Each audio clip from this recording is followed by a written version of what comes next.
Greetings and salutations. Welcome to this review for a short story by Poul Anderson, The Queen of Air and Darkness, out of this quite gorgeous little collection of short stories by the author, which I've had for a long time. It is a New England library, I do believe. Yes, New English library, my mistake. And I have hung on to this one for a long time because I really like this collection. Even though Poul Anderson can be a bit of a hit or miss author for me, these ones I love. And the title story, The Queen of Air and Darkness, is, I think, beyond a doubt, the absolute cream of the crop. For a start, it's the award winner in the bunch. It's the only one I've read this time. And I read it, if you're regular on the channel, you may have seen a review yesterday. If you're not, go and check it out. I read C.L. Moore's Fruit of Knowledge, and that made me really interested to read The Queen of Air and Darkness again. In C.L. Moore's story, the Queen of Air and Darkness is Lilith, but here it's a completely different and much more science fiction-y type feel. So, The Queen of Air and Darkness was originally published in April 1971 in an issue of the Magazine of Fantasy and Science Fiction. It's part of his History of Rustum fictional universe. I'm not enough of a Poul Anderson reader to actually know what his individual universes are, but the internet assures me this is the case, and I will believe the internet on this one. ISFDB claims that it won the Hugo in 1972 for Best Novella, the 1972 Nebula for Novelette, the 1972 Locus for Best Short Fiction, and in 2012 it won the Locus Online Award for 20th Century Novel. Now, I really should have checked the artwork on this one before I hit play, because the artwork on this one is spectacular. Oh well, I'll add it down below, or you can add me. You can add it yourself if you want to. This particular cover, I think, is absolutely stunning, and that's part of the reason I've held on to it. But the main story is a fascinating one, and I have enjoyed reading and rereading it over the years. It never grows old, even when one knows what it is about. So it starts off on this fictionary world, which is, it's a colony world. So we've got a world of, you know what, I don't remember the name of it, and it doesn't matter. In this futuristic universe that Poul Anderson has created for us, Earth seems to have been a bit sidelined, but humans have spread throughout the galaxy. They're inhabiting a huge range of planets, and these colony planets are still linked, and they're technologically viable, but at the same time they are quite isolated because of the immense time it takes to travel in light years from one planet to another. And when we start this story, we start with a purely faery, Tuatha De Danann type feel of magic. You've got two individuals, a boy and a girl, sat on Roland's barrow just under the dolmen at Abbor. Their hair, which streamed halfway down their backs, showed startlingly forth, bleached as it was by summer. And their names are Mist Herd and Shadow of a Dream. And they've recently become lovers. We gather they're very young, they're nude, they're wild. They are complete wildlings who live in the outland. And with this short snippet, Poul Anderson created a huge magic of the type that I was really, really into when I was a teenager, and which is still every bit as magical today. And it's interesting how this story varies at the times of your life when you read it, but always has a meaning for you. So we've got this touch of a wild, and we know it's real. And our next scene, however, is with a very prosaic situation where Eric Sherrinford is being approached by Barbaro Cullen. And here we are in one of the cities on this planet. It's technological, it's prosaic, it's matter-of-fact, it's scientific. And Barbaro has approached Eric as a private investigator to find her son. And she was an ecologist on an ecology expedition that was investigating a new site for the potential to be colonized, agriculture, etc., etc. and her son was taken. Now, we already know from the first snippet who the son was taken by, but we find that on this world, the idea of the wildlings is meant to be myth. None of the cities or the city folk or the police admit to believing in it. Outlings, they call themselves. And she's come to Eric Sherrinford, and Eric Sherrinford is this private investigator. He's based on another world, and he agrees to take the case if she accompanies him, essentially because finding another guide who knows the Outlands would be very expensive, and she wants to go anyway. Her son, who I believe is 3 or 4 years old, has been stolen. She is desolate. Now, one of the nice things about Eric Sherrinford is that he is a complete and utter bow and homage to the great Sherlock Holmes. He's sitting there, he's smoking a pipe, and Barbara, who I keep trying to call Barbara, but that's not how he wrote it, is a bit mystified at first to see him utilising this old school device, but she thinks, oh well, one of the reasons we all came to the colonies is because we wanted to retain old school feelings. So he listens to the whole story, and it starts off, the Sherlock Holmes homage is not subtle. It's wearing its badge proudly, shall we say. And one of the things that he says is, he sits down. You must give me the details of your case, Mrs. Cullen. You simply told me that your son was kidnapped and your local constabulary did nothing. Otherwise, I know just a few obvious facts, such as, and he just reels up this list about her being recently widowed, having a background in biosciences, having all this stuff, and it's wonderful. It's everything that we love about Sherlock Holmes when he reels off these facts that none of us would know about someone. And here Poul Anderson does it to great effect. So Eric does his research about the Outlanders.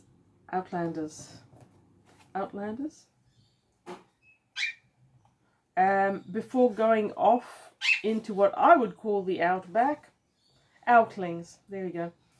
And he's more and more mystified because there's no evidence of their existence.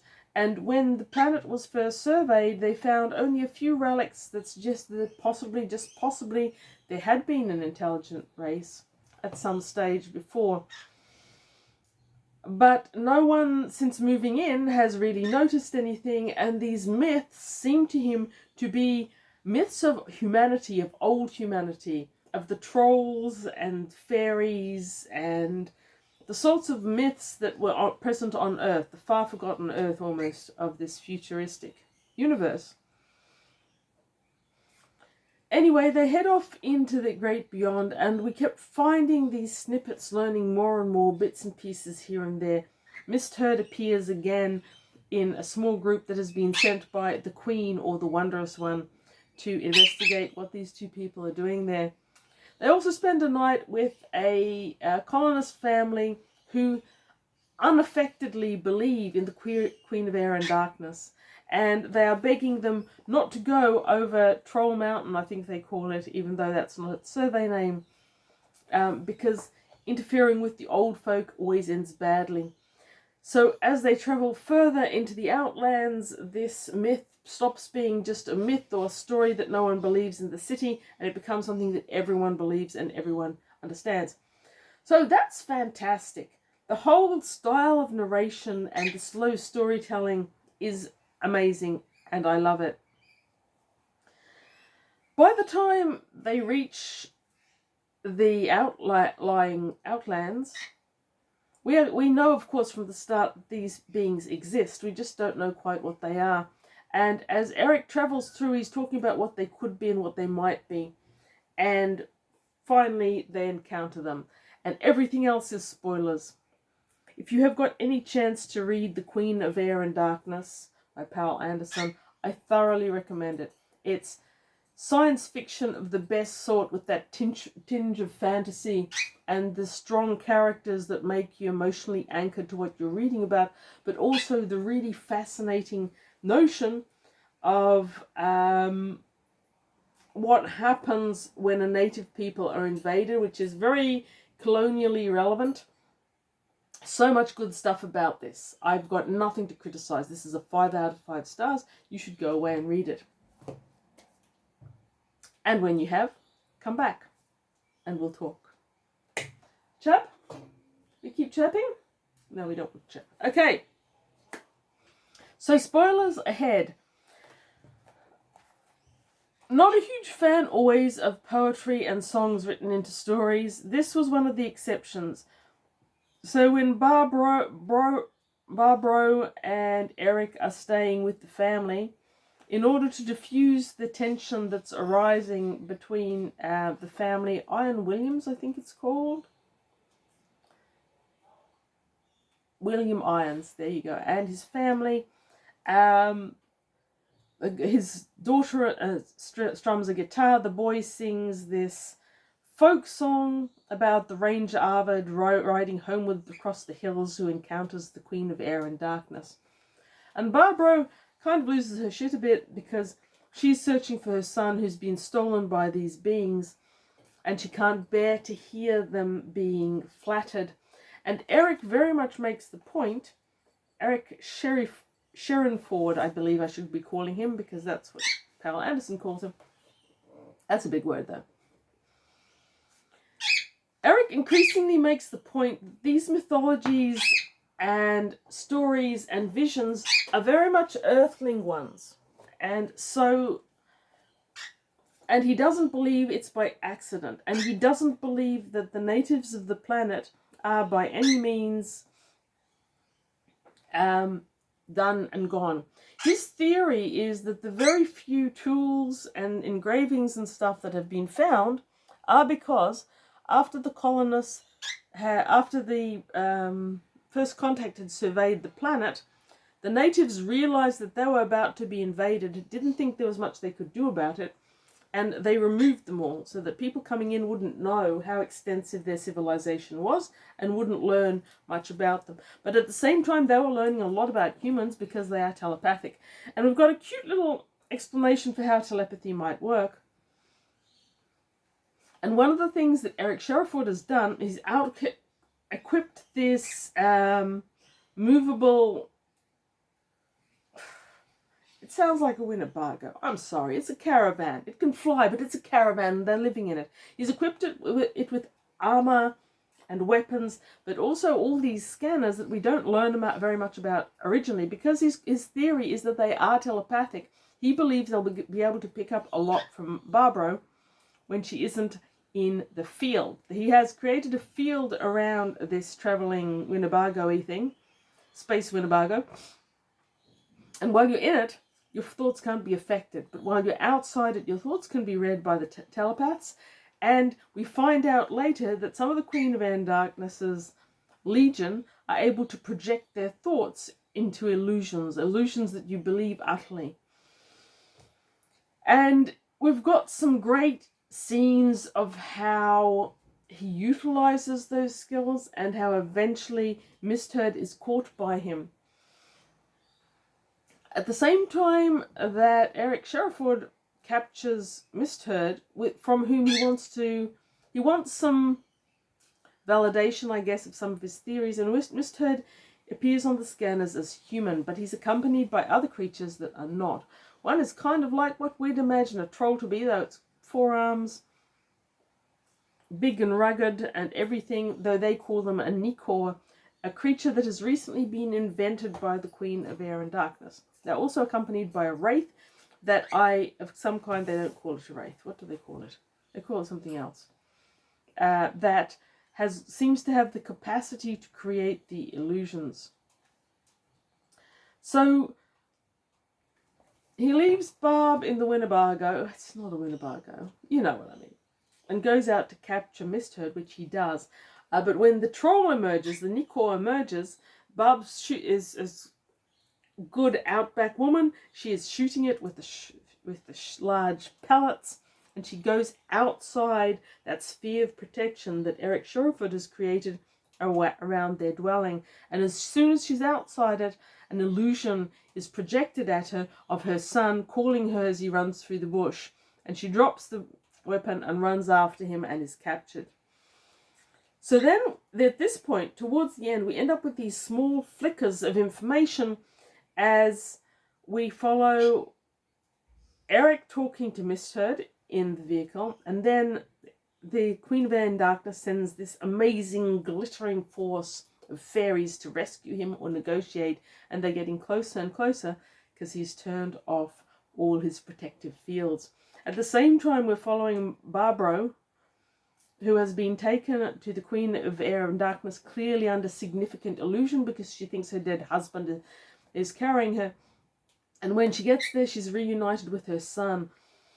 But while she's pleading with the Queen of Air and Darkness to release her back into her world, a smashing metallic shotgun thing comes to save her. And it smashes through the illusions until everything that the Queen of Air and Darkness actually is are revealed to anyone who's there. It's a fantastic scene. It's a fantastic short story. I doubt whether it's a novella. It's really quite short.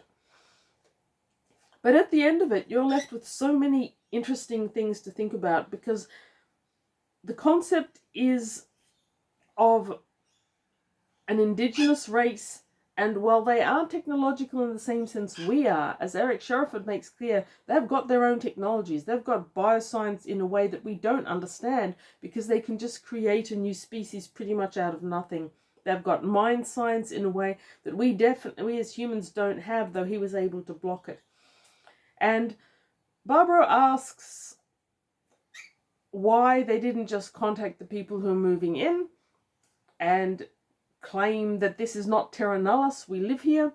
He says, well, who knows, they're alien. And that I really respect Poul Anderson for doing that, because often it becomes very easy for even very established and experienced science fiction authors to over-explain. They've got an alien in their head, they've got a concept in their head, so they explain it all, they're excited about it because they've created it, they give it all to you. Whereas sometimes, like in this case, being left with their alien and we don't truly understand them is perhaps the most realistic and the most exciting way to finish the story, as Poul Anderson does here. So in so many ways, this is an excellent story. Always, really. If there's one criticism that I've got, it's not a criticism of the story, it's a criticism of the genre, really. It's of the outcome. I want more. I want to know what happened to the Queen of Air and Darkness's realm after they were defeated. We're left with a final scene of Miss Hurd and Shadow of a Dream going back, leaving the mountain and going towards a human outpost that has recently existed, and they are bid farewell by one of their friends that we've encountered elsewhere in the book. It's a puka. Again, a name for a very established earth creature of mythology.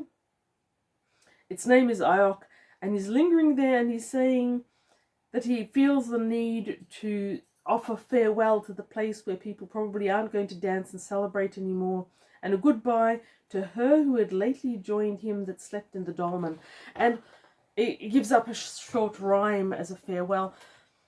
This seems ominous, as if the Queen of Air and Darkness no longer exists and has joined someone under the dolmen, but that also leaves space for who could emerge, who is under the dolmen, what could happen next. How can mortals on this planet find a balance with the indigenous people? And with colonial conquest so much an issue in the 2020s, I feel like this story has so many other places to go. Once again, and like other stories that I've recently read, I guess we're just going to have to sit back and imagine where else it can go inside our heads. Imagine adventures in which we are the next generation who are contacting the pukas and the trolls and the Queen of Air and Darkness. Imagine the adventures when she emerges and goes to battle against the human invaders once again. All the best of classic science fiction and fantasy is one that engages your brain, makes you thoroughly involved, makes you want more and invent more inside your head. So this was a fantastic short story, and I'm going to end this with saying thank you for watching. I seem to talk more even about the short stories than I do about whole novels. So read good short stories. Bye.